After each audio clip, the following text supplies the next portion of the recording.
পয়লা June মাস থেকে অন্নপূর্ণা ভান্ডার, লক্ষ্মী ভান্ডার, যুবশক্তি প্রকল্পের টাকা পাওয়ার জন্য আপনাদের ডিবিটি লিঙ্ক থাকতে হবে। তো কীভাবে চেক করবেন আপনাদের ডিবিটি লিঙ্ক করা আছে কিনা, তো সেটি এই ভিডিওতে দেখাবো। তাই ভিডিওটি প্রথম থেকে শেষ পর্যন্ত দেখুন, এই ভিডিওটি অবশ্যই আপনাদের কাজে লাগবে।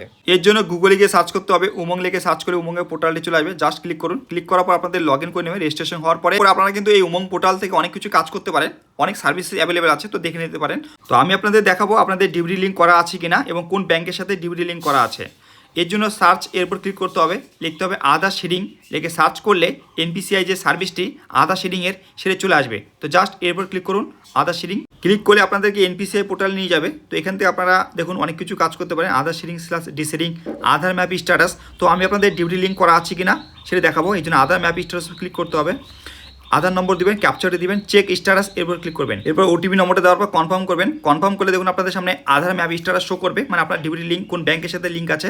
তো আপনাদের আধারের লাস্ট 4 ডিজিট নম্বর শো করবে। ম্যাপিং স্ট্যাটাস দেখুন, এই যে ইনেবল ফর ডিবিটি, মানে ডিবিটি লিঙ্ক করা আছে এবং কোন ব্যাংকের সাথে লিঙ্ক আছে সেটা শো করবে। দেখুন সেন্ট্রাল ব্যাংক অফ ইন্ডিয়ার সাথে লিঙ্ক আছে এবং লাস্ট আপডেট দেখুন এবং ম্যান্ডেট ফ্ল্যাগ কী আছে, ওয়াই আছে, ইএস আছে। তো এইভাবে আপনারা চেক করতে পারেন যে বর্তমানে আপনার আধার কার্ডের সাথে কোন ব্যাংকের ডিবিটি লিঙ্ক আছে।